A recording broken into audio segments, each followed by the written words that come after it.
I think we'll make a start. Hello, everybody. My name is Kira Vaklovic, and I'm the Director of the Centre for Childhood Cultures at Queen Mary. It's my very great pleasure to welcome you to our third and final event in our series, Rethinking Childhood Studies today. Thank you so much for being here in the midst of online conference season and at the end, at least I think it's the end, of a very grueling year.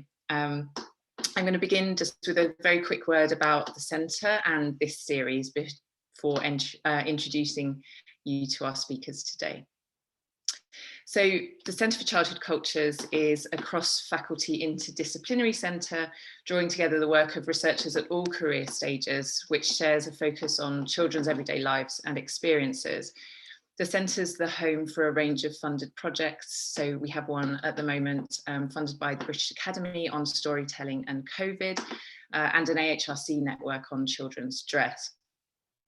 The centre also hosts regular events, including the seminar series Children's Literature, Children's Lives, and a regular PhD discussion group.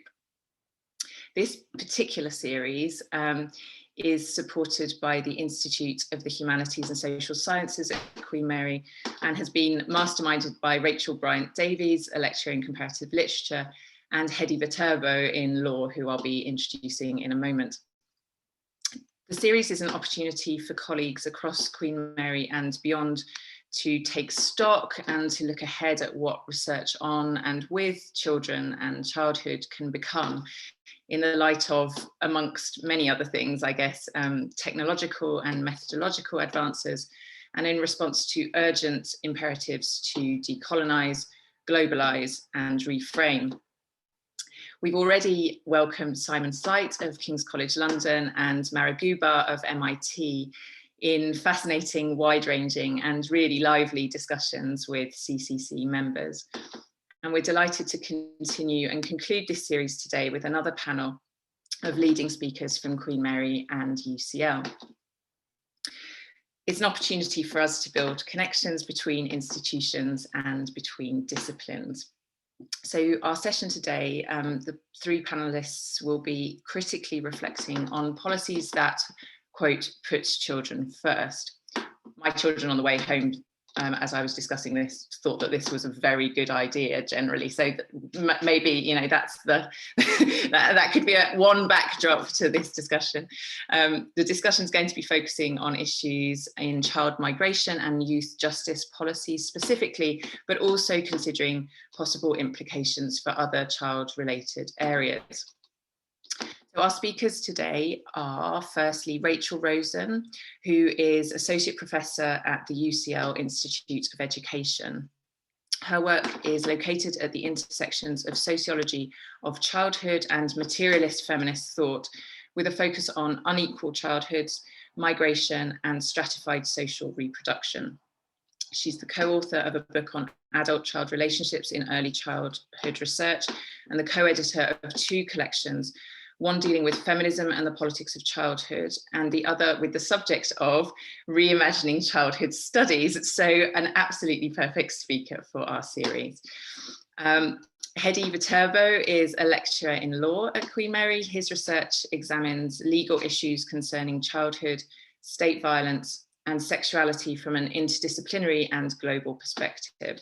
He's the author of a new book and is in the midst of various different book launches, I know, on childhood in Israel-Palestine, and the co-author of another book on law in Israel-Palestine. Finally, we have Rachel Humphris, who is a lecturer in sociology and politics, also at Queen Mary. Her research focuses on immigration and citizenship, urban governance, gender and race. So lots of really interesting connections between our speakers. Rachel's the author of a book on Romanian Roma, domestic space and the state. So all in all then, a fantastic lineup. And as I say, with lots of really interesting cross currents between the work. And we'll soon get stuck in and I will shut up. But before I hand over to the first of the Rachels, just a quick word on housekeeping. The chat's going to be active all the way through, and we'd really love for you to get involved. Lucy Glasheen, our honorary research fellow at the centre, who has done so much stellar work behind the scenes to make this series happen, is going to be collating comments and questions all the way through. In the Q&A, in the last sort of 15, maybe 20 minutes, Lucy will then be putting as many of those questions as possible to the speakers, prioritising the ones that haven't been addressed by Hedi and Rachel in their remarks. If there's time, we'll also open the floor to questions at this point with the raise hand function. Finally, just a reminder that the session is being recorded and may be posted online. So without further ado, I'm very, very pleased to hand over now to Rachel Rosen. Wonderful. Thank you so much, Kira, and to the childhood group at Queen Mary. It's really wonderful to be here. And a special thanks to Hedi for organizing this particular panel and bringing us together. We're going to do things a little bit differently today. We're going to stage a conversation between the three of us. Thinking, as Kira mentioned, about this question of child first policies and thinking about the way child first animates not just policy, but also research and practice, including campaigning and activism. We'll start by thinking across our various work about how child first approaches manifest. And that will give us a basis to then think through some of the problematics of such positions, and we see this as an important conversation across disciplines and across substantive areas.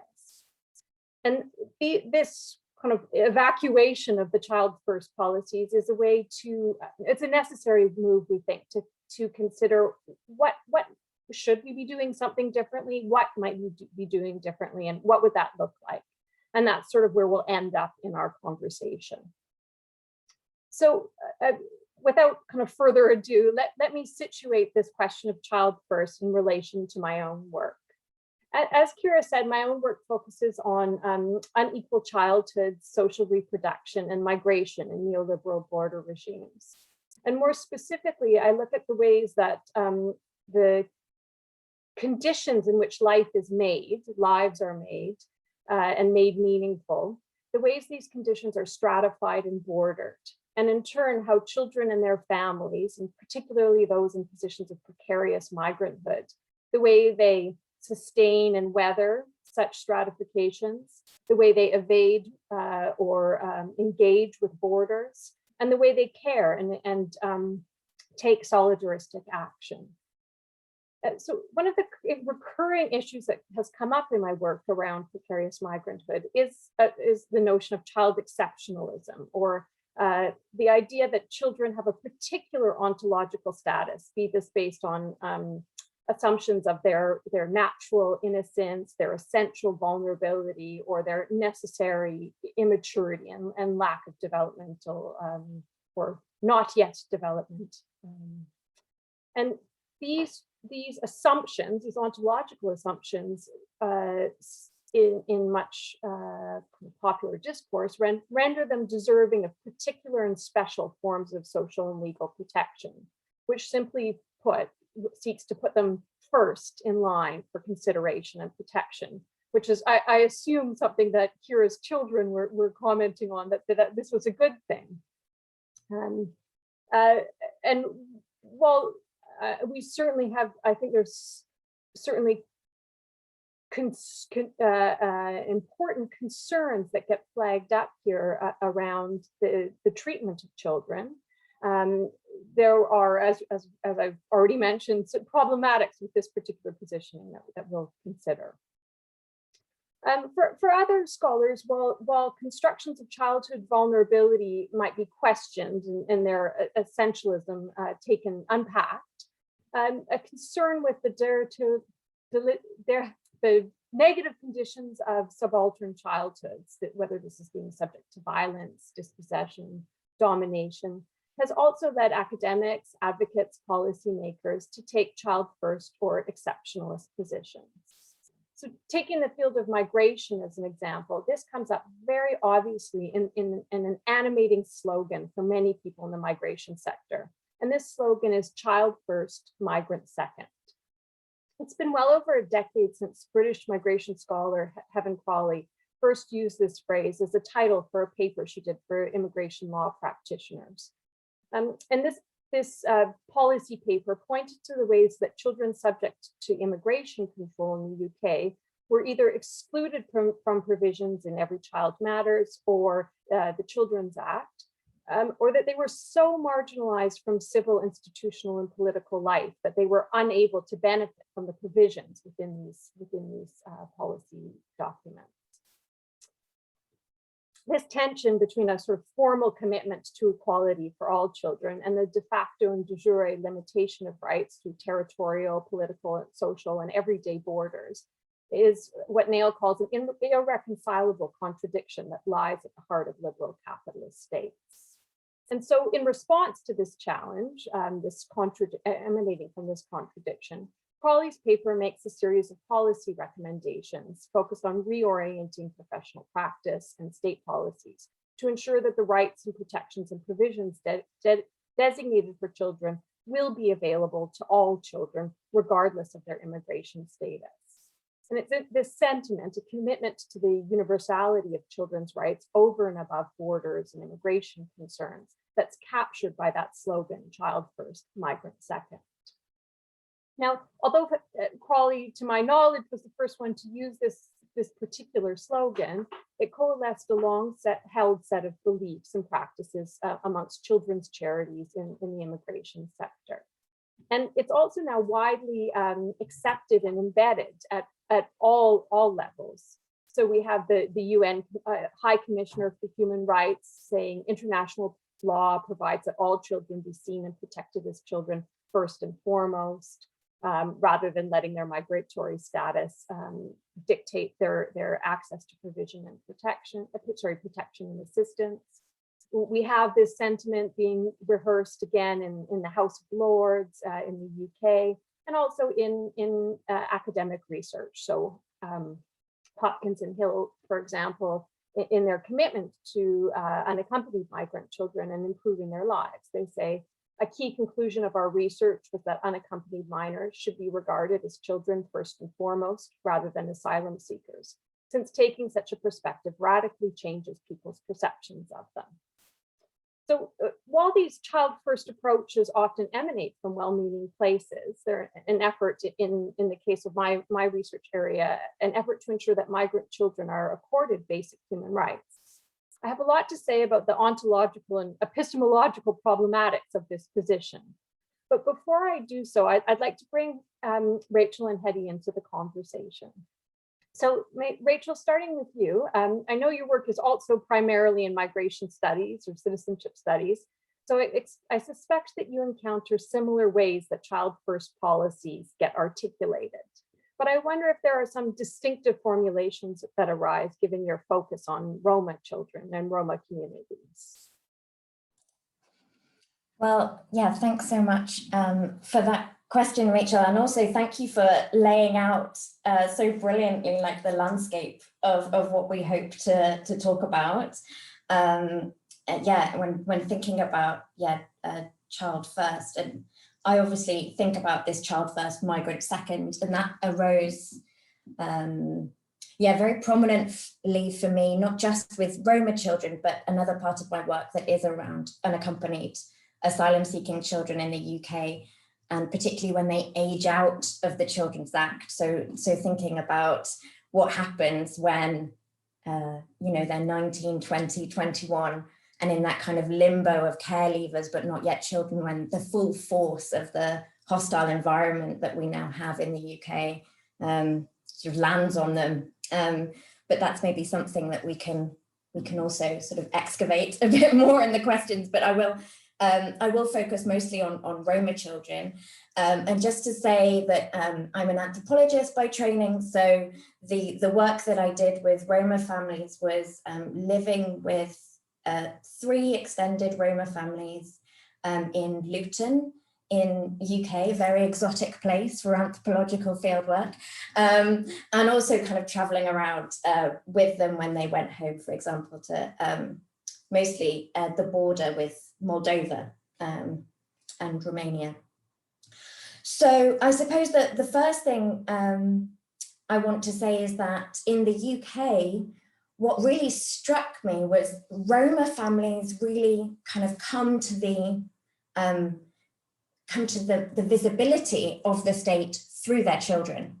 So you can be a Roma migrant working in a hand car wash, begging on the streets, working in a construction site, cleaning. And if you don't have kids, the police will, well, they might deport you, but you really won't kind of get entangled in the state. But the presence of children is where Roma are really kind of what Nando and Sigona and I called bureaucratically captured. And through that, that policy is safeguarding.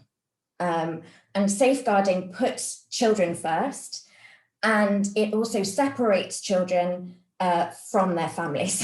And specifically, as Rachel, I know, has done a huge amount of work, from their mothers and pits them against each other.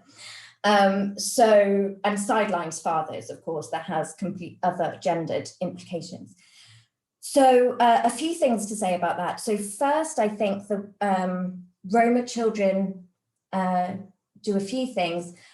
Firstly, I think they really unsettle this idea that children need to adhere to particular stages of or what is a child, because Roma children, Gypsy and Traveller children are often seen as too grown up. They take on too many caring responsibilities too early. They don't go to school after 14. They're put into family businesses. They get married. They have children. And I remember very clearly having a conversation with a Roma mother who was 16. She had come from Brussels and married her first cousin in Luton. And she had a baby boy. And we were talking about how many awards she'd won at school and how brilliant she was at maths, much better than me. And I sort of said, well, you know, we could put the baby in the nursery. You could go back to school. You know, you could go to college, because I mean, her English was very good, her French was perfect.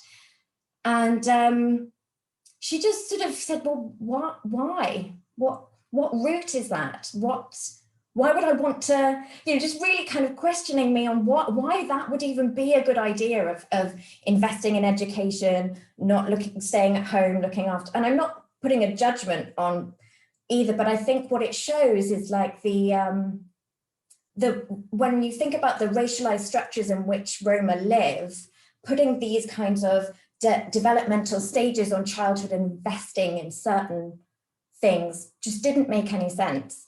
And so I think that's where it unearths sort of our ideas of, it just didn't function, these hegemonic ideas of childhood for her. So I just remember that very clearly, because it really made me question why I think that was a good idea. Anyway, the second thing to say, I think, is like the Children's Act and safeguarding, of course, makes children innocent, but also dangerous and unruly and needed to be kind of domesticated. And this allows mothers in particular to be seen as both vulnerable, but also undeserving. And so certain policies flow from that. So mothers are kind of cajoled into behaving in certain ways. And at the kind of sharp end of the hostile environment, children are used as a lever to make parents self-deport, either across an administrative boundary, so they become invisibilized to that particular local authority, or to actually deport themselves. And so mothers can't really remain either in their spatial position, where they are, their geographical location, or their social location as a mother. They have to choose between the two. And this is not this is not uncommon as a story for no recourse to public funds women, even though I don't think it's not legal actually to do that, but it's still given as a lever. Okay, and I think I might leave it there and pass over to Hedi to explain how childhood figures in his work. Thanks, Rachel. Yeah, so I would say that the common theme in my work on childhood is trying to think about the ways in which childhood is conceptualized, constructed, utilized, weaponized by social discourses and practices, and especially by law and human rights. And also, I'm very interested in the pitfalls of children's rights for people of all ages, especially those from socially disempowered groups. And I think that's kind of a common thread that runs in different ways throughout our works. So far my work on these themes has focused on 3 contexts. I'll just mention the first 2 very briefly and then focus today on the third one. So as Kira mentioned earlier, the first context is Israel-Palestine. And one of my key arguments in that context is that Israel, rather than disregarding children's rights as a discourse, as a field, has actually been increasingly using it to perfect and legitimize its violence against Palestinians. And I've been examining the ways in which Israel uses childhood as a control mechanism in various areas of life. And I'm also very interested in the ways in which human rights actors contribute, perhaps unwittingly, to this situation, a problem that I argue stems in large part from their problematic ideas about childhood and also from their uncritical embrace of international legal norms. So that's one context. Another is the large-scale removal or separation of young people. And that's something I've looked at from a more global perspective. So I've written, among other things, on the removal of young indigenous people in Australia, Canada, and the US. More recently, I've written about the separation, I call it age segregation, the separation of Uyghur young people in the area of Xinjiang in China. I've written about this in Israel-Palestine.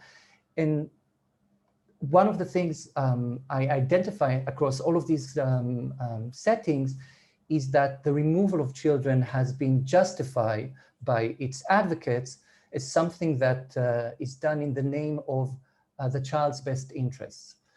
And another common theme there is that these removals actually target in various ways adults just as much as they target young people. And we can elaborate on that later.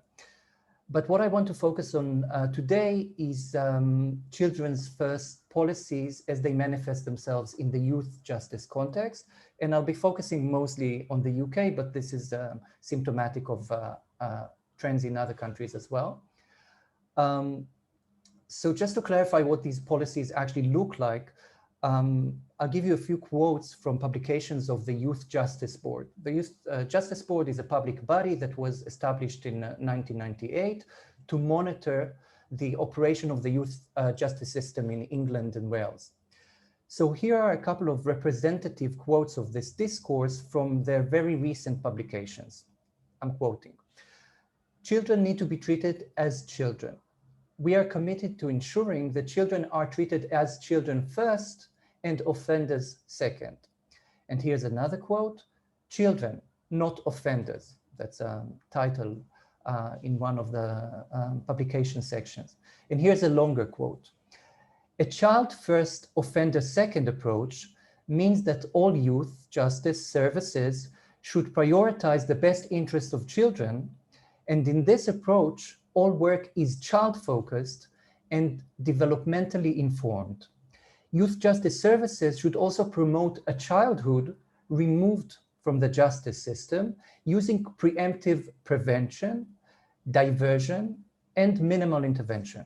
And just to clarify, diversion is a key term here, and what it means is basically diverting these young people away from the the formal criminal justice system and using non-custodial alternatives. And the Welsh government has also, especially in the last decade, endorsed this language of children first and offenders second into its youth justice policy. And another example is the European prison rules, just to give kind of a more regional perspective. These are legally non-binding rules that were introduced by the Council of Europe, which is not to be confused with the EU. So the UK is a member of the Council of Europe, and therefore these prison rules apply as a representation of good practice. They apply to our country as well. So here are a couple of quotes again. According to the commentary that accompanies the European prison rules, one of their objectives, and I'm quoting, is to keep children out of prisons, which are seen as institutions for the detention of adults. And here's another quote, this time from an official report that accompanies these rules. And it cites the UN Convention on the Rights of the Child, which, by the way, is the world's most widely ratified treaty. And then this report adds, and I quote, "Children should not be deprived of their liberty unless there is absolutely no other option, and then only for the shortest possible time." So we can see the common themes here already, distinguishing children from adults. Prison is a place for adults, not for children. What basically we're presented with is a child-friendly and age-appropriate approach. And all of these terms we can continue to unpack in our conversation. So you can already see, I suspect, some of the common themes across what Rachel Rosen was talking about, what Rachel Humphris was describing, and what I'm now referring to.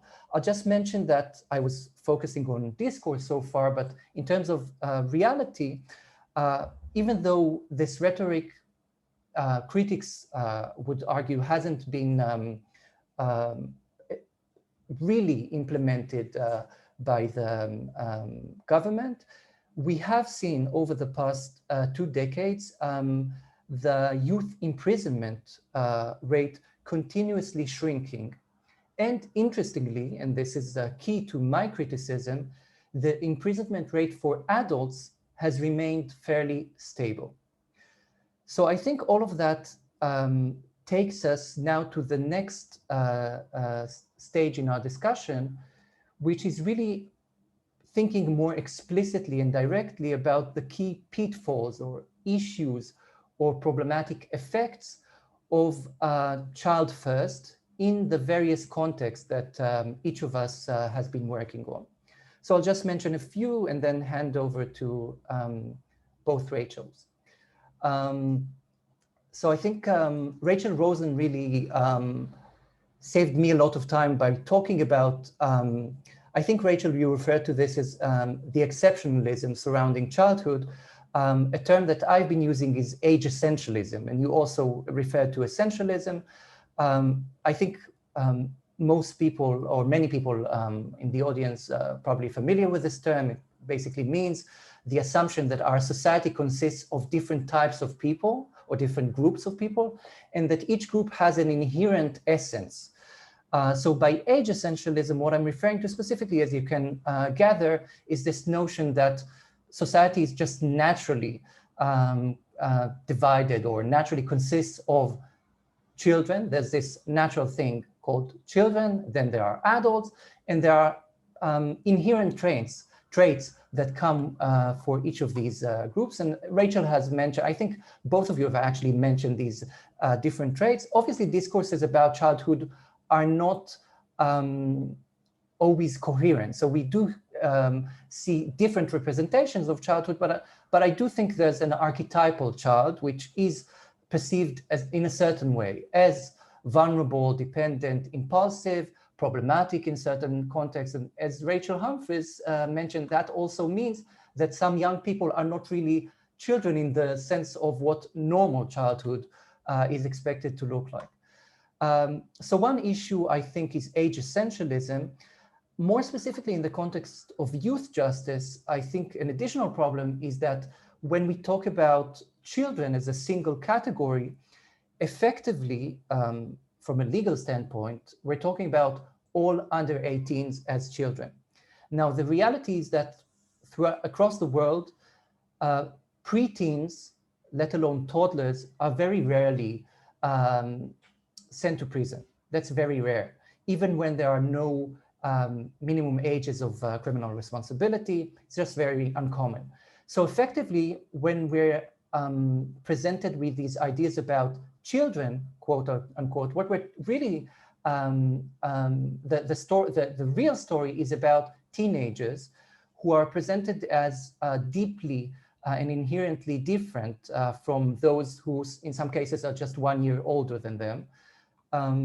So I think even people who don't subscribe to a radical rethinking of essentialism would find this especially problematic in this particular context.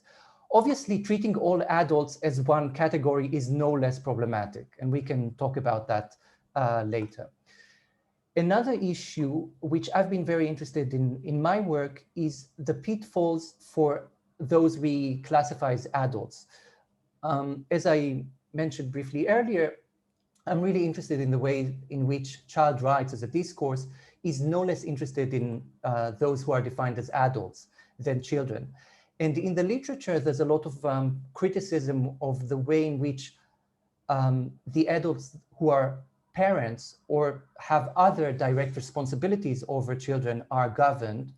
And that is really obviously a huge effect of child law and child policies, but I'm also interested in other adults.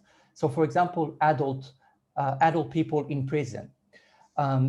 Because when we are presented with this discourse of children first, offenders second, what does that mean about adults? When we're told that prison is not a place for children, or even explicitly that prisons are only for adults, obviously what we're seeing is a reinforcement of certain discourses that legitimize harshness and the lack of empathy towards adults. And these we must remember are not just all adults, but as we know, adults from certain communities, disempowered, disadvantaged, and so forth, predominantly men. So there's a combination there of ageism, sexism, often racism, classism, all of which are perpetuated through the discourse or the dominant discourse, at least, of children first.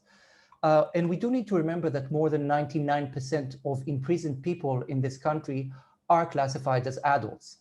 So that's a major impact of discourses that are ostensibly about children. Another issue briefly, that even if we are thinking about the implications for those who are defined as children, we can still ask critical questions about those implications. There's been a lot of criticism for decades about what's known as the net widening effect of attempts to divert young people away from the prison. So that's not something that I have written on because it's a familiar criticism, but it is valid certainly. And the criticism is that when you divert children away from prison, what happens is that within the community, the same logics and mechanisms of control are perpetuated, and sometimes actually the power of the state is expanded, especially into the lives of, again, racialized minority groups and working class families and so forth. And even when young people are diverted away from the criminal justice system, racialized minority young people are less likely to be diverted. So still there's a racial or racist element there. I'm just looking at the time constantly and being kind of the police, the time police at the same time. So I think I have a couple of minutes. I'll say a brief point and then hand over to one of the Rachels. I think even as a strategy, even if this discourse of child first were to be justified as a strategy, I think it's an ineffective strategy on its own terms.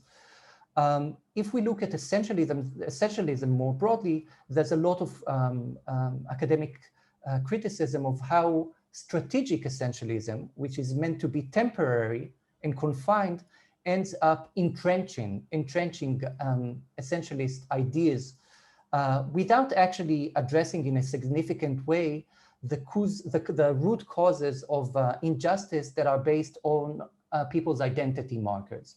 So that's one problem. Another problem that I alluded to earlier is that this focus on children doesn't necessarily trickle into the criminal justice system more broadly. So I mentioned this in the context of our country, but this is not a unique example of the UK. In Canada, for example, since the turn of this century, a staggering 73% decrease has taken place in the incarceration rate, in the imprisonment rate of young people, but the imprisonment rate of adults has remained stable. So over 2 decades, there hasn't been a systemic shift, only a focus on young people. And I think that actually might not be a coincidence, given what I was talking about earlier, about the way in which this singling out of young people actually legitimizes the lack of empathy and care for their older counterparts. So I think I'll shut up now and maybe hand over to Rachel Rosen.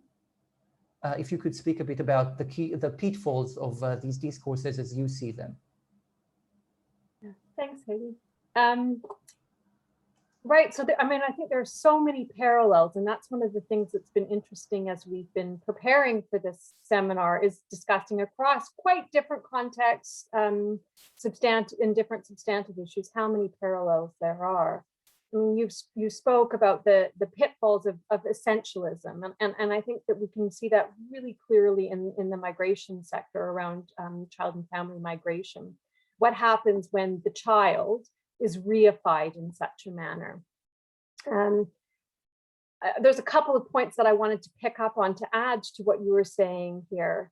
One is that in doing so, quite often this ends up being a set of characteristics that get essentialized onto the, seen as being essential characteristics of the child.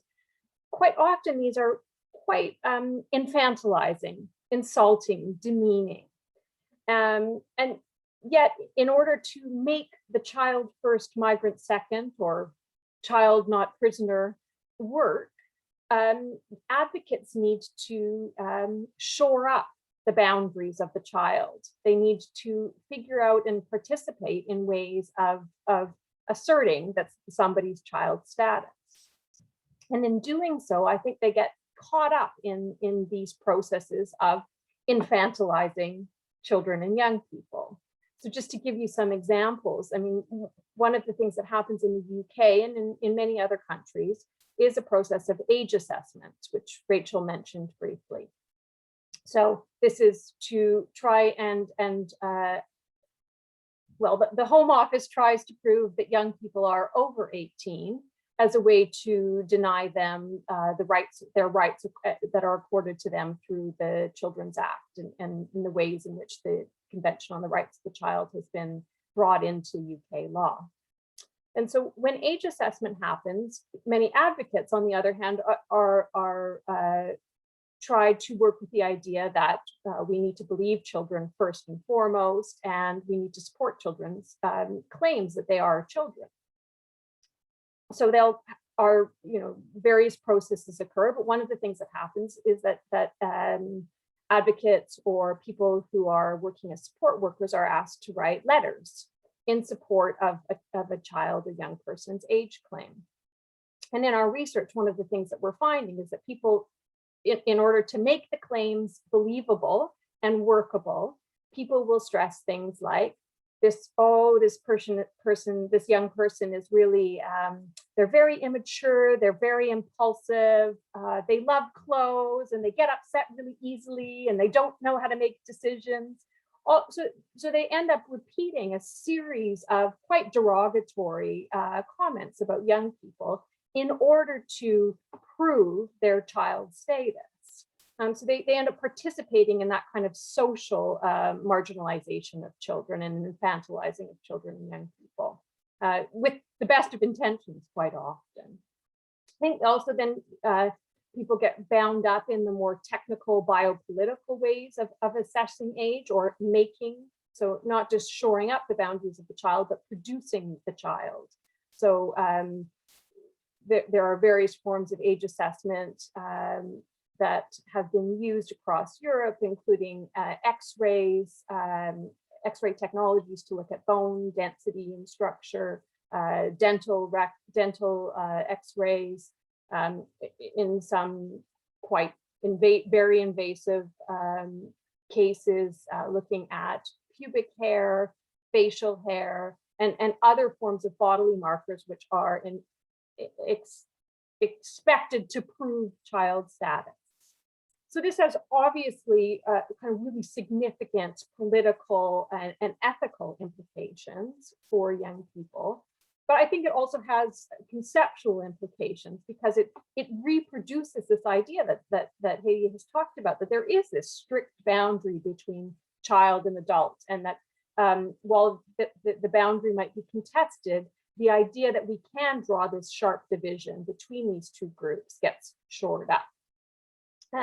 Similarly, I think to what Hedi is talking about in relation to carcerality is the way that this then produces the undeserving other.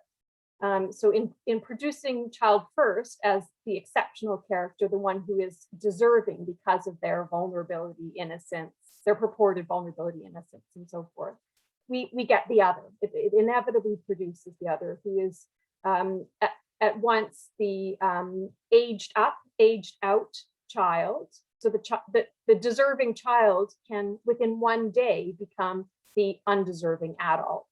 So we've had in some of the interviews that we've done for our research about unaccompanied young people, that our interlocutors have said somebody's 18th birthday is often the worst day of their life, because this is the day that marks this shift in deservingness, in really not just discursive terms, but in really concrete material terms.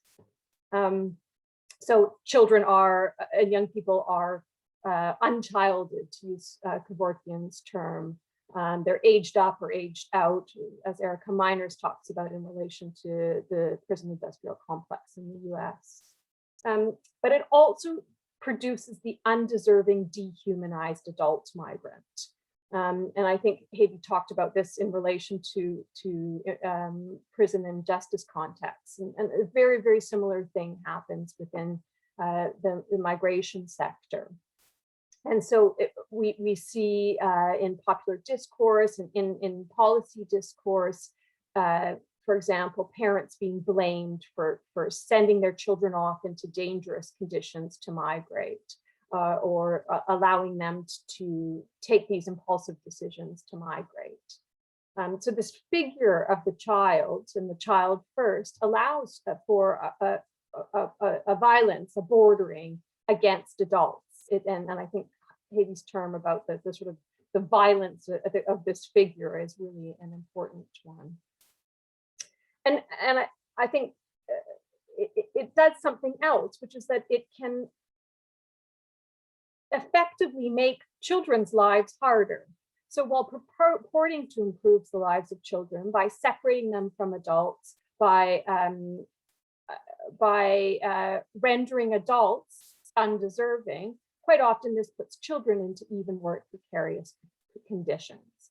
So if we think about something that Rachel mentioned about the sort of threat of having your children taken away from you, the sort of threat of child apprehension, which is the term we use in Canada, but I think they say safeguarding here. But anyway, this threat. So some of the research that I've been doing with families with no recourse to public funds in the UK, whether or not children are actually taken by social services, for families, there's an effective deterrence at even just at the possibility that approaching social services to say, I'm destitute, I'm homeless, we really need support, works as the threat of children being taken away works as a deterrence.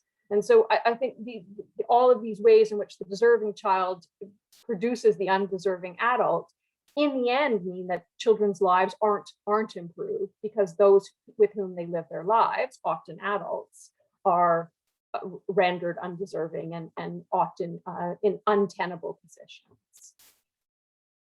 I know my time is running out, so I just flag up one more thing, which is that I think that the child first discussion and this sort of embedding of deservingness as what qualifies someone for deservingness is their innocence and vulnerability and victimhood, reduces questions and considerations from political ones to moral ones. And these are very, so it means that we miss questions about what is it that's producing conditions in which people are forced to migrate or forced to be immobile? What is it that's producing conditions in which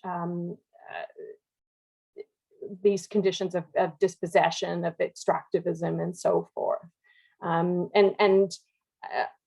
It turns our head away from sort of hostile border regimes which detain, deport, enforce debt and destitution, and kind of put us in a position where we're making our case out of compassionate reasons only. And so when we start thinking later on about alternative approaches to child first, I think that's one of the cases that I'd like to make is the importance of thinking about these issues in political, not simply moral terms.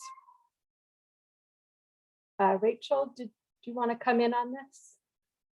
Wow, I have so much that I've written down, and I feel like there's so much I could say.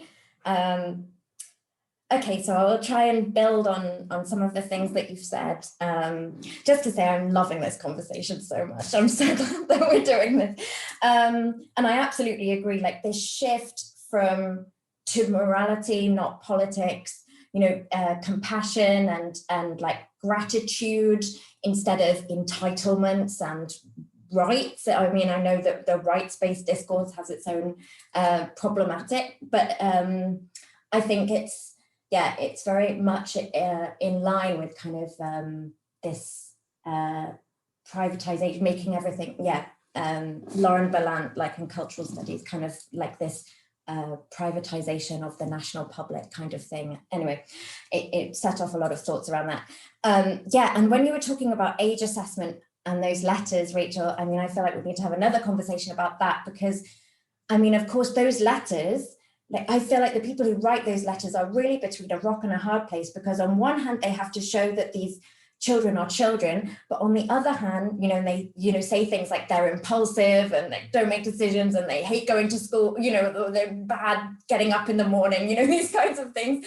But then, of course, for their citizenship applications, they have to show good character.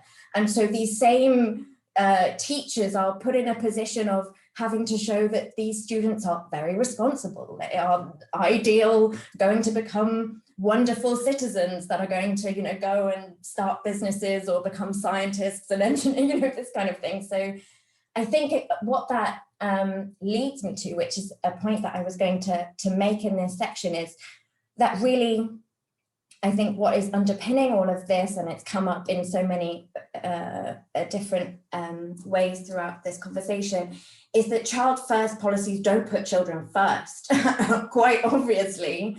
And actually, for me, as a person who has this kind of ethnographic lens, or tries to do anthropology of policy or anthropology of the state, the way that I see it is that states really control the coordinates around how they define something like best interests, right? And it's not the best interest of the child, it's the best interest of the state in allowing them to uphold things like the CRC, although not ratified by the US, of course, as well as South Sudan and Somalia, I think.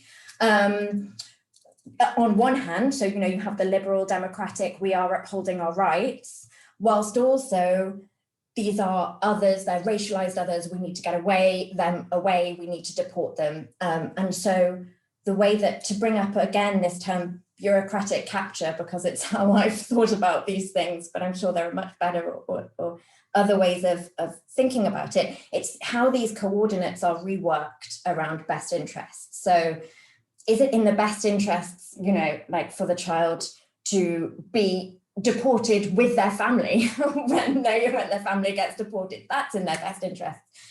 Or when I think about like the Vietnamese young people who were kind of captured by the state, and they were 16, 17, working in cannabis factories or nail bars, and they didn't want to be put in, they didn't want to claim asylum.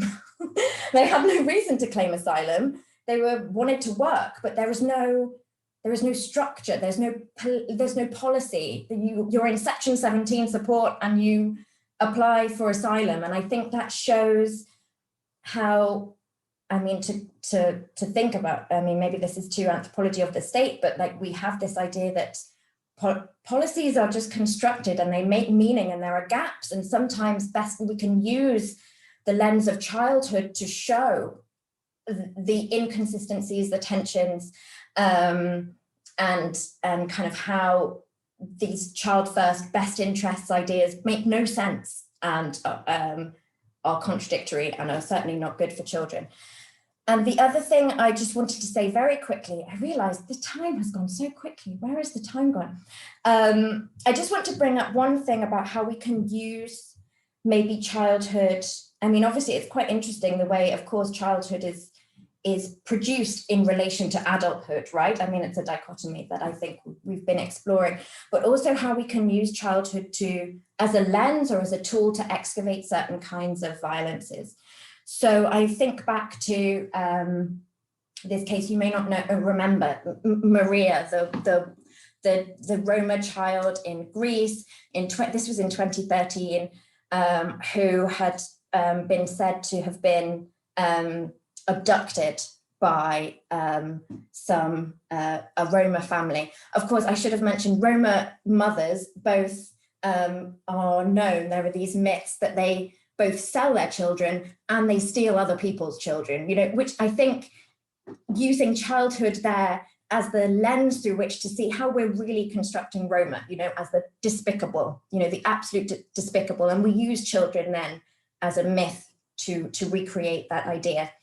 So this young, she was 6 years old, Maria, she had blonde hair, she had pale skin, and the two people who were looking after her had dark hair and dark skin, and she was accused of being abducted. And after, there was a moral panic basically around this child, what these parents had done, this Roma camp in Greece, and how, they needed to get rid of Roma, how they were, and it transpired that the mother had left their child in the care of her cousins and her aunt and her uncle. And I think this moral panic and around this child hid, of course, these discourses of white supremacy. And that's what we can unearth maybe and use children as a tool through which to excavate this idea of how racialized violences are kind of perpetrated, and how children can be used as like a foil, like it's okay, or that we kind of do this, or it goes into a different kind of category. So sort of children as a sanction, I suppose, for moral panics and white supremacy in different kinds of instances. So I'm very aware of the time, and I really want to move on to the third section, which is alternatives. And I think,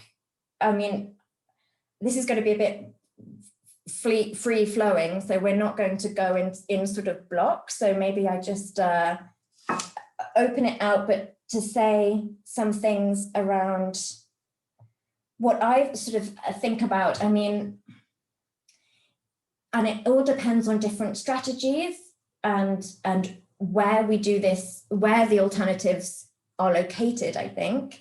But I really am very aware of, like, Hedi, what he just said about how strategic essentialism like has its own like path dependency almost, and like its own weight, right? So on one hand, I really feel like if we could actually put children first in these policies, you know, like, for example, I'm thinking about the police crime and sentencing bill and the 3-month prison sentences for gypsies and travelers if they are on unauthorized sites, and during that 3-month time period, their children go into care, right? Could we stop that policy because we like kind of input children first? Like, don't put people in prison for 3 months because they're, oh, I think my video has stopped. Can you still hear me? Yeah, we can still hear you, Rachel. Okay, I will switch over my camera in a second. I'll just finish this point. So should we like insert children's first? Like, is there something bad about, do we not want to, I sort of don't like this phrase, but throw the baby out with the bathwater, you know, like, is there something that we want to hold on to? Or is it, or how do we get out of this maybe binary thinking around separating children and adults? So I will just leave it open while I sort my camera out. Yeah, I think that's a great question, Rachel, about not, at a point about not throwing the baby out with the bathwater. I mean, sort of an initial thought about that is that quite often in kind of contrast to what I've already described, I'll meet with, I'll have conversations with academics who don't work in the field of childhood studies, who are very aware of the way that the figure of the child is used as a foil quite often, as a sanction for state violence, often racialized state violence. So I think that's quite familiar, but what ends up happening in those conversations is quite easily there's a slippage from the figure of the child as it's used by the state into real historical life, flesh and blood children and their experiences. And I think one of the points that we've been exploring here is that although the claim is to put children first, for flesh and blood children and young people, and particularly marginalized or subaltern children, the experience is not one of being put first. The experience is often quite the opposite. It's often a kind of deepening of destitution and domination and so forth. So it seems to me that one of the things that we wouldn't want to do is to get rid of child first, or to throw that out, but throw out as well a consideration about the material experiences of real life flesh and blood children. To me, that needs to be a central question. They're not simply a foil. They are something more. And so part of, I think, expanding our political imaginaries is to understand and think about their experiences. And so for me, then one of the things we might think about as if we're thinking about doing things differently is to think about how issues link up. So how do borders link with neocolonialism and the figure of the vulnerable child, as well as, and how do they prop each other up, as well as at paying attention to the deleterious conditions in which marginalized children are living their lives. So to think across those without simply evacuating real children's real experiences. Can I add something? I was just taking notes of various kinds. I don't know if you can see them now. I'm thinking about this question of not throwing the baby or the child with the water. And in relation to that, I think we need to ask ourselves, and this varies from one context to another, and maybe from one person to another. But I think we need to ask ourselves, what is it that we find in child first policies that is worth maintaining? So in the context of youth justice, for example, the idea that certain people should not be treated as offenders, perhaps, to me, that is a sentiment that is worth building on. And certainly thinking in kind of in non-penal, non-carceral terms, and exploring other ways for thinking about the notion of crime and addressing root causes, such as addressing the lack of affordable housing, trying to address poverty, trying to decriminalize nonviolent acts. So I'm not sure if that really counts as not throwing the baby with the water, but to me, it's kind of maintaining a worthwhile sentiment and actually trying to expand it.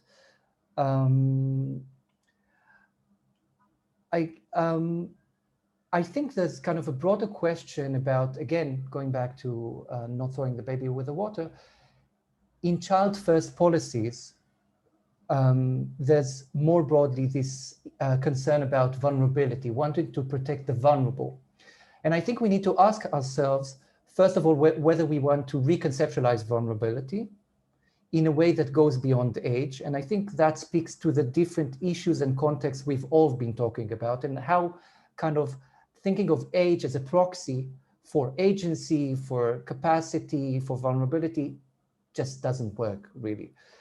So whether we want to shift away from that, and if so, what would be the substitute, and would it be any better? And I think another question that we need to ask ourselves, and that also speaks to an issue that both of you have discussed in relation to wanting to politicize these debates, is about whether, to what extent is vulnerability really the basis for political action? So I think these are the sort of debates that we need to kind of engage in thinking about how we, or whether, or in what way we shift away from child first and what the alternatives are. So there's more to be said about that, but I'd love to hear any other thoughts from either of you.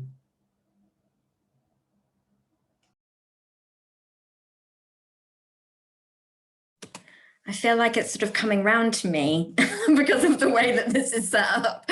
Although, I mean, I do really, the one thing that springs to mind when you say reconceptualize, I've been very aware in this conversation, you know, we're talking about age, but we haven't talked about gender at all. And the one thing that I find very interesting is, I mean, at least in like, you know, IOM reports and this kind of stuff, like it's women and men and children.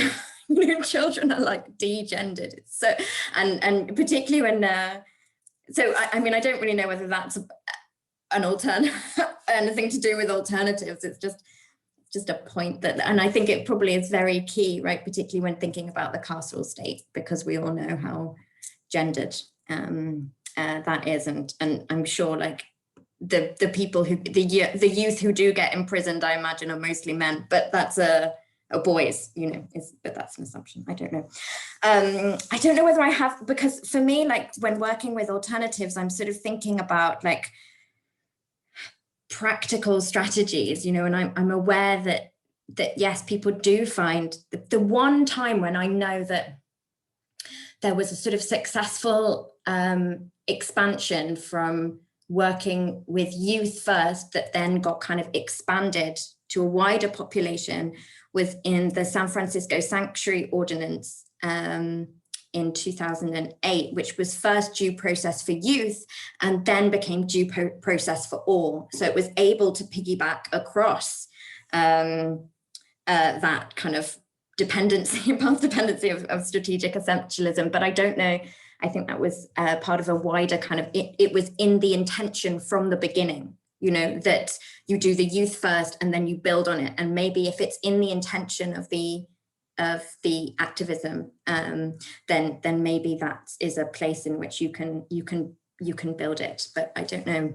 It's the only example I could think of from my work where it seemed like this focusing on youth first had actually got somewhere for a wider kind of protection.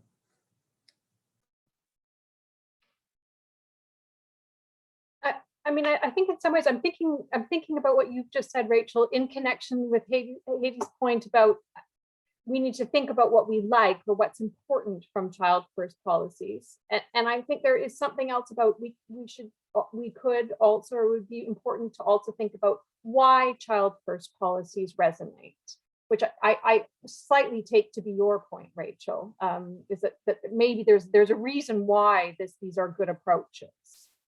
And I know that with people that I've spoken to who take child first approaches, there's often a realization about some of the problematics. I don't think I've ever spoken with anyone who isn't sort of self-aware of the issues. But some of the reasons for engaging with child first policies are that this is something that's seen to be winnable, right? So everyone will support child first policies because, you know, how we treat children is how we treat is a commentary on the state of our society. Children are precious, etc. So those kinds of ideas, I think, and the morality, the way it becomes a moral issue, mean that this seems like something that's going to be winnable. It's also, I think, something that seems, if you can then win it for one group, maybe you can then win it for other groups. So these, I think, are some of the justifications or the reasons why people self-aware and critical of the policies and yet continue with that kind of an approach. And I guess I'm quite interested in opening that up a little bit more and given the problematics that we've, or the issues that we've outlined, thinking about how we might widen our imaginations, our social and political imaginations about winnability, about what's possible, about the kind of horizons of hope, that the horizons of the worlds we'd like to live in, whether we can move from this quite technical winnability to something more substantive, and the sorts of worlds that we want to be that we think could be possible. So allowing ourselves to dream and imagine a little bit differently. And I mean, I think concretely, I think there's so much scope for art and music, for imaginative play. I mean, some of my work has been with young children and imaginative play. And so I'm really persuaded by some of Cindy Katz's ideas that actually in imaginative play, we realize that worlds are made and therefore worlds can also be made differently. And it gives us spaces to explore the kinds of worlds we want to be part of.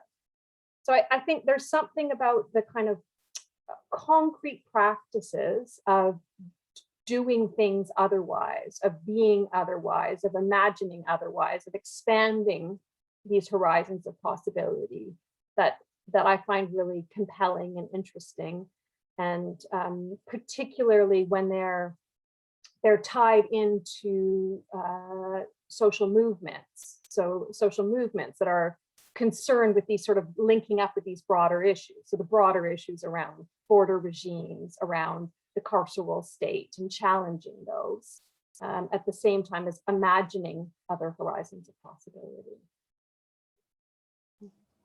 I think I'll pitch in briefly, and then maybe we can shift into the Q&A because we probably should leave enough time for that. All of this is really thought-provoking for me, so thank you both. I think just kind of picking up on that theme of reimagining winning, I think there are two questions there. First of all, what is a win? What is victory? Because I think, as all of us have said, there is a sentiment among those who pursue child-first approaches that is more winnable, but there is also a question as to whether they're actually winning. And what does that win look like? So there's certainly a sentiment about winnability, but I'm not sure that that concept of winning is just self-evident. And as you were describing, Rachel Rosen, it's also about changing the conditions for winning rather than trying to win within the existing conditions. That's not winning. Obviously, this is an insight that applies to politics generally. and radical, trying to be radical in politics especially. Just one last point in thinking about all of these issues is that I think we should bear in mind that childhood is not necessarily a negative signifier. It's not a negative category. It's not a negative space to occupy. So childhood can be negative things. To be a child can be to be infantilized, whether you're officially legally classified as a child or not. If you're treated as a child, it can be to be infantilized, to be disregarded, and various other problematic things, but it can also mean positive things. And I think the reason I mentioned this is, Rachel Rosen, you were talking about playfulness as kind of a site where we can explore other ways of thinking about winning the fight. And I think playfulness is something that has become culturally associated predominantly with childhood. So maybe we can co-opt that or reappropriate that notion and use childhood in ways that are potentially politically radical and would have a broader effect on adults. So that's certainly something that is worth exploring, I think, in the context that we've been talking about specifically in relation to migration and imprisonment. But let's switch to the Q&A. Does that make sense? Yeah, brilliant. Thank you so much. Yeah, that's really brilliant. I've been writing down so many things. So I'm going to start off with a question, which I think the person who's asked it has actually just had to leave. So I might kind of add slightly to what my interpretation is of what they've asked, to link it to something that I wanted to ask as well. So the question is to do with the channels that children have to express themselves. So Nashat asked, do children have any channels to express themselves before discussing children first? And I've been sort of thinking while you've been talking about some discussions that we've had in the Centre for Childhood Cultures discussion group about how children have at various times used the category of childhood to advocate for different kind of political, to get involved in politics, I suppose, in different ways. So whether that's sort of Greta Thunberg, talking about sort of very much positioning herself as a child, whether that's things like school strikes over corporal punishment. So whether there's kind of, whether you kind of have any comments on how you see that way of children using the category of child to get involved in politics and to kind of have a voice within politics, but also this question which is about sort of the channels that children have to express themselves.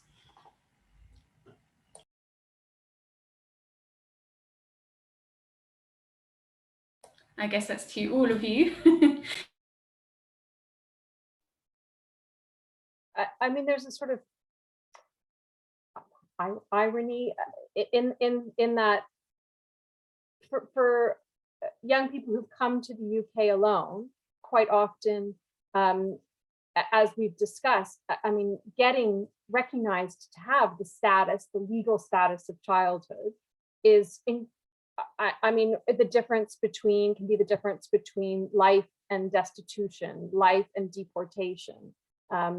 It's hugely materially significant.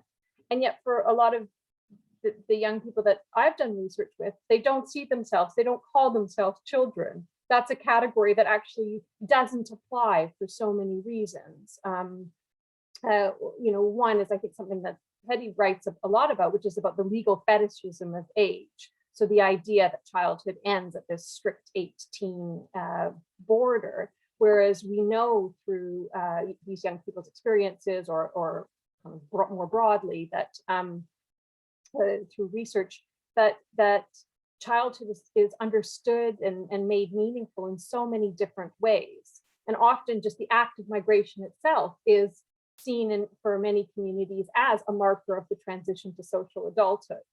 So there's a sort of irony of claiming a child first. I don't know if irony is the right word here, but there's a discomfort in claiming this category of childhood because of what it means in terms of somebody's, I don't know, existential or ontological security, and how inappropriate that social category often is. Let me leave it there. I think I could say lots more, but let the others come in on this. A couple of thoughts, if I may. I was actually thinking about the children that Rachel Humphris were talking, the children, I don't know if we're allowed to, or if we want to stick to that term, but the young Roma people, the young Roma that are not really children in the eyes of the authorities, would they be listened to if they try to make their views heard? So there's always the question of whose views are listened to and why. I think Greta Thunberg was effective because she spoke to a certain narrative where the conditions for her voice to be heard in the way that it was were sufficiently laid out for her, which doesn't take away from her agency and her contribution to that discourse at all, but it does help contextualize it, I think. Rachel, I see. I feel like I must jump in because I think there's do something around what you're saying around the conditions of her being heard, which link to the fact that she's white, she's from Northern Europe. And so while many activists, Black and brown activists from around the world, young people, had been making very strong cases, have been engaged in activism, the conditions weren't necessarily there for their hearing, for them to be heard in the same way. So I think this just, I'm amplifying your point, Hedi, and this is, I think, Rachel's point earlier about the ways that some children just are never read. Some young people are never read as child, or the conditions aren't there for that. And if I can amplify your amplification, I would add, I'm just reminded from my work in Israel-Palestine, how some of you may remember Ahed Tamimi, who a couple of years ago got global media attention after she slapped an Israeli soldier after her cousin was shot close range in his face, and she was consequently detained. And there was a global petition with nearly 2 million signatories and condemnations from celebrities and UN bodies. And what's interesting about her case is that she's a blonde young woman, or girl, if you want to use that term, which is actually not a representation of most of the young Palestinians who come in conflict with the Israeli authorities. They're not blonde and they're not female. They're Muslim, young Muslim men. So at least the global north, if we want to use that term, I don't think their compassion, if we want to use a moral term, or their kind of the political horizons for them are not open for these young men. So certainly, if I can echo that. And I also think those views of children that are heard and do echo adults' views emerge within a certain social context. So we also need to think critically about what the authentic voice is, both in relation to children and more generally. One of the chapters in my new book, I write extensively about trying to problematize our assumptions about listening to children, because I do see, including in the context of youth justice, that one of the solutions proposed by children's rights advocates is just listen to the children, just ask the children what they want, as if children will just tell you one story of what they want, and that story will just be listened to without any adult mediation, and it's completely unproblematic. So I think we do need to be critical in how we think about voice and power relations and all of those issues. I mean, I just agree. I mean, I can also add more like examples and different things. Like, I definitely think like the positionality is very important, and also like intersectionality. So like I'm thinking about young people in San Francisco where their parents are undocumented, but because of the citizenship regime in the US, they are citizens. And so they then become like the voice of their parents to advocate on behalf of their parents. They can go to rallies because they're citizens. Their parents don't want to go because they're scared they're going to get picked up by ICE. And then again, you have to think about power relate. I mean, it's complicated, but they have found a kind of voice in the advocacy landscape in Sanctuary. Anyway, but so that's another example, but maybe we should take another question. Yeah, there's a couple of things I want to ask you more about after, on the back of that, but I'm going to carry on with the questions that have come in so far, and maybe if there's time, I'll ask you. So Lucy, maybe you can ask 2 questions, or like collect 2 or 3. Yeah, so there's just a couple more questions in the chat actually. So there's a question in relation, which I think might be most relevant to Hedi's work, but possibly to your 2 work as well, which is about specifically the context of conflict zone. The experience of children is different in that they are not just survivors, but potentially participants in resistance in particular ways. So the question is about, should we take into consideration the agency of children, but also, secondly, intergenerational identities. So where the kind of a particular generational, intergenerational identity, where their worldview or how to resist is different from the generation before. So I hope I've got that question right, Khalid. If you want to, put your hand up to add anything to that, please do. But I guess that, yeah, thinking about these experiences of resistance and also this kind of intergenerational identity, but also, I guess, perhaps a generational identity where the generational experience might be different from a previous generation. I'll just say briefly, I think this is very pertinent to armed conflicts, but I don't think it's unique to those contexts. I think it's maybe in other ways applicable to migration as well. The need to think about children as political actors, and depending on how we conceptualize resistance, I think that's also applicable there in various ways. I'm thinking that Roma families, both the young and adult members, resist the power that they're subjected to, and I'm sure Rachel Humphris can talk more about that, and just young migrants generally. But yes, certainly in the context of armed conflict, I think that is valid, and I think generation can be a helpful analytical category. There's a lot I can say about that, but maybe both of you want to actually add in the context of migration, and maybe we'll be able to address other questions if there are any.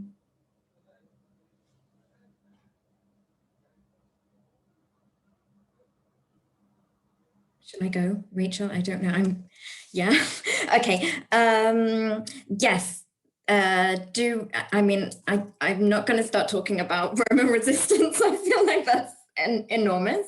But obviously they're very, very constrained, and often maybe reify the very category of Roma, right? Because the only room for maneuver they have is to position themselves against a pejorative understanding of Roma, to place themselves outside it. I mean, it's about boundaries and boundary making, ethnic boundary making. But yeah, and we can talk about quiet resistance, all of those sorts of things. But in terms of generation, what I found very inspiring, particularly in San Francisco, was that there were activists that were actively, like, children wanted to advocate for their grandparents, and grandparents were advocating for their children on different things. So they had different activist groups, but they were also kind of the older people wanted to fight for their children's, like, education, for housing, for these kinds of things, and the children wanted to make sure that their grandparents were okay, that they had social security. And so so there was this kind of way in which they were organizing activism, so that people weren't, there was this intergenerational activism going on, which was very inspiring, which I don't know whether it does speak to people having a different view from the parents before. I think that seemed to be like what happens when that maybe is antagonistic. And I think my example is more about how that becomes like can be virtuous as well. But anyway, so I will let Rachel also come in. Yeah, sorry, my computer went a bit bonkers for a minute, but I'm think I'm back with you. You can hear me, yes? Okay. Just a brief addition. I think in response to Khalid's point is that I think agency is really important. I think the evacuation of agency from children is one of the ways in which child first policies actually often work, right? So by figuring that the essentially vulnerable child, they take any agency away. And we can see the detriment of that in asylum policies. So young people who come and try and claim asylum in the UK have much higher refusal rates than adults. And quite often, one of the reasons for this is a lack of recognition of their political activism. This is not read as activism. So yeah, let me leave it there because time's running out. That's really interesting, thank you. I'm going to pass back over to Kira, but just to say that John Wall's also got a comment about maybe thinking about difference rather than this sort of binary relationship between adult and child. But I'll pass over to Kira to. Thank you, Lucy, and thank you all so much. Obviously, the discussion is in turn leading to observations and further questions, and I think we could probably all be here for another good while, but I'm very conscious that you've already given us a really substantial amount of your time, and so has the audience, and it's been fascinating to hear how the sort of the cross currents between really quite different work, and it's wonderful actually for the series to end on this note of seeing the possibilities of these kinds of conversation. And it was wonderful how you did manage to stage a conversation between the three of you really effectively, and I'm incredibly grateful to you all for your time today, and equally to the speakers throughout the series and their interlocutors. It's been an immensely, I think, fertile series of discussions, and it seems to me that it really is a kind of a starting point, and there's so much that's been said today that it will be really helpful to be thinking about in conjunction with some of the discussions around essentialism, around authenticity, and in terms of our own positions, I suppose, as researchers, and whether or not it's appropriate, I suppose, to put children first in our own work. So thank you very much for your time today, and I'm going to just finally wish everybody a really restful and rejuvenating summer, if at all possible. But thank you all very much indeed for your time today. Take good care. Thank you for organizing and for the really interesting questions and comments in the discussion.